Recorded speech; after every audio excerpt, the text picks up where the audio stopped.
can we do to stop the theft of our election? I've told you, power is in the hands of the people. To rig an election, you must control a critical mass. The political establishment today does not control any political mass. It is the mass that controls its own destiny.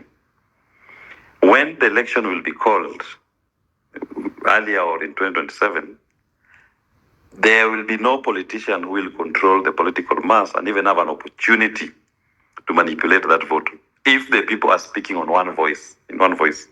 But if they are divided along tribal lines, then you give the politician an opportunity to come in and play the game, play the tribal arithmetics, and top up the votes in their tribal zones. But if we are all going to vote on an issue and the issue is cross-cutting, knows not tribe, then they will have lost the opportunity to control one tribal group and use it to show up the numbers. Don't think that Moi and his people didn't desire to steal 202 elections. They did. And there were plans to steal. But when the facts on the table, the numbers on the table, even if we told them, look here, give me the numbers. Even if I gave you 100% of your votes in the so-called areas you control, it can't. Because the people of Kenya had in one united accord decided that Moi must go. So the election was beyond any threshold of rigging. Anybody who rigs an election is if the contest is reduced to less than 500,000 votes. We must send William Ruto home by more than 90% of the votes. If he has only less than 1 million votes, where will he get 8 million votes to justify that rigging? Him is done. We should not even waste more time discussing it. It's just a matter of when, not if. In terms of the political formation, is that we must get it right. There's the question about the Supreme Court and the judiciary as the only anchor. This is the kind of a fight that you don't look towards any other institution to finish it for you. If the power is in the hands of the people and the people are demanding, let institutions and leaders follow the people to an extent that the outcome of that election is that no one will even file or even have the courage to file a petition to challenge the outcome. It will be an overwhelming mandate that even if you went to Supreme Court, they laugh at you out of court.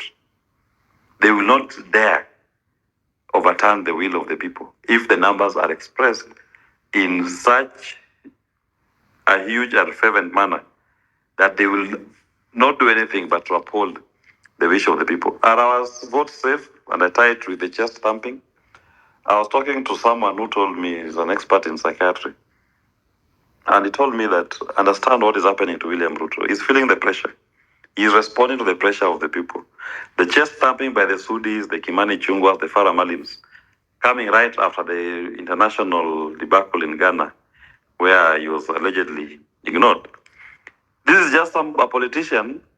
A politician feeds on people's energy. When people are not giving him love, people are throwing stones at him.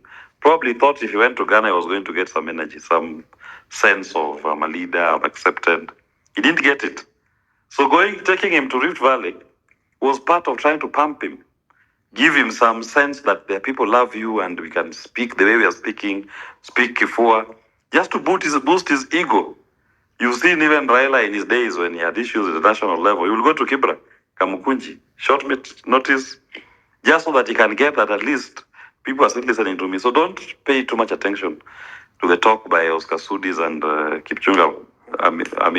Ichungwa. Those are just people working to boost the ego of a leader who is feeling unloved, who is unwanted internationally and locally. The loss of Biden and the departure of Meg, the former American ambassador, that was a big blow, a huge blow to William Ruto's ego. Because Meg was his number one international ambassador, the one who was holding his hand. Meg leaving Kenya has exposed him.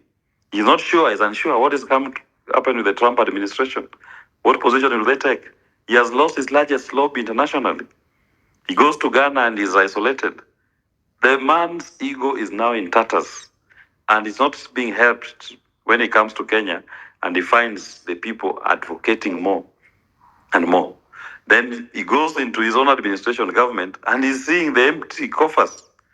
People are demanding for services and there's no money in the coffers. They're empty. That is choking his administration. So don't pay too much attention on him. He has his own demons fighting him, and they are slowly, day by day, making his exit inevitable. So I will not pay too much attention to chest thumping. Even when Raila was the candidate for Azimio, you remember the likes of Sabina Chege saying how tutafanya ile kitu yetu. They didn't. You Kenyans defeated a regime. Nobody expected that the outcome of the elections will be what it was. It was an obvious, almost a foregone conclusion that Uhuru will rig the election in favor of Raila. He didn't. The opposite happened. Even if it is Ruto who rigged, I don't know, but the opposite happened. So also with this one, the opposite will happen when the elections are called. Don't fear him.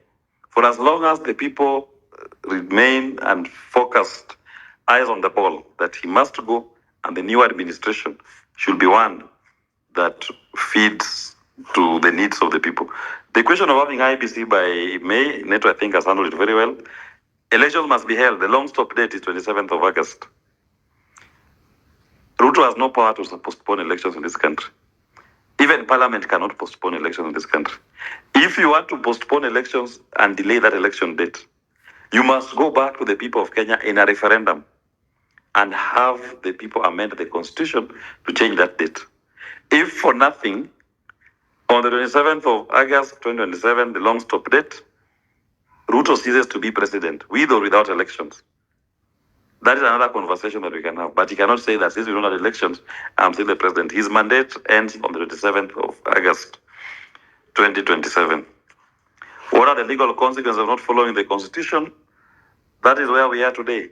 The people claim their sovereignty because they gave you the constitution as the platform and the basic document that you should use to govern. If the administration is operating outside that constitution, then that basic governance document is disregarded, and the people are right and well in order to claim sovereignty back into their own hands and exercise their sovereignty directly. So the regime that is in power today is a regime that the people have said, you are ignoring the constitution. We have reclaimed our sovereignty. Hence, the lack of settlement. You are not seeing any sense of order. You are not seeing any sense of leadership in this country because the people are holding their sovereignty. All that they are doing is they occupy space and they have instruments of violence that they are using to fight back. It will not give them regime legitimacy because the people already said you undermined our constitution. We are now going to operate in our own space. And that order that the Kenyan people desire will only come back in an election when we have an opportunity to donate back our sovereignty to a group that we believe represents our aspirations. My final point is this. In my view, I ask that we consider anybody who offers himself to be a leader. Because the vacuum that is coming with William Ruto's departure, there is consensus across the country that people are not going to vote for William Ruto. It presents an opportunity for all manner of people to offer themselves as substitutes. If we do not get a leadership that understands what the problem is and has the courage to uproot this entire political system and the structures that support it, we will be back on the space on the second month of that administration, saying how that administration is going back on the commitment. So the interrogation, and I like that invitation by one of the speakers, that we need to invite anybody who offers himself to be a leader to be interrogated and ask the questions. And one fundamental question that I desire people to ask is, why do you want to lead us? What is in it for you? As a person, your individual, your self-interest in this position you are seeking. We must all be frank to say why you want to be. Fine, there's the component of what you're going to do in your manifesto. But we need to understand what is your self-interest in it.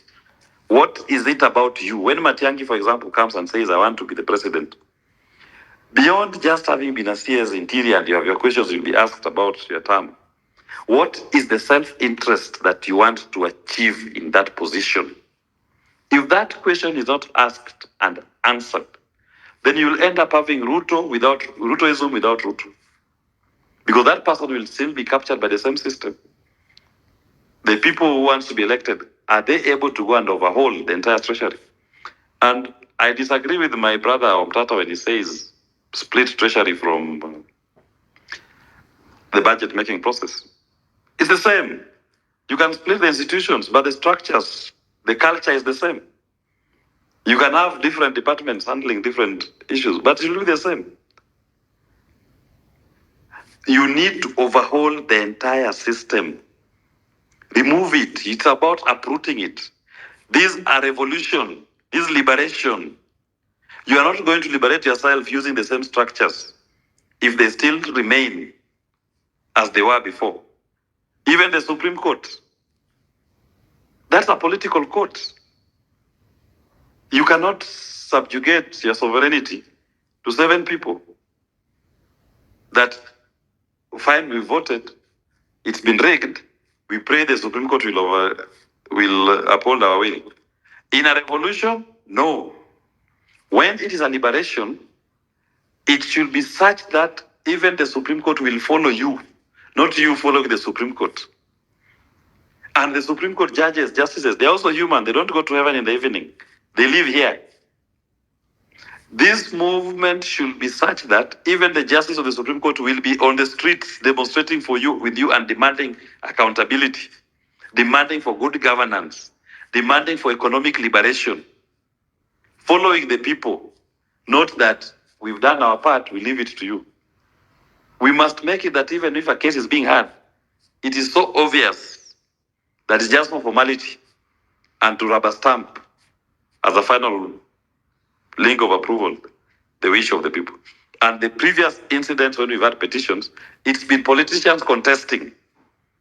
So the Supreme Court can play political games to satisfy which political wing they think for the purposes of the nation at that particular point, they deserve to uphold their victory or overturn their victory. Thank you very much, and I yield back the mic.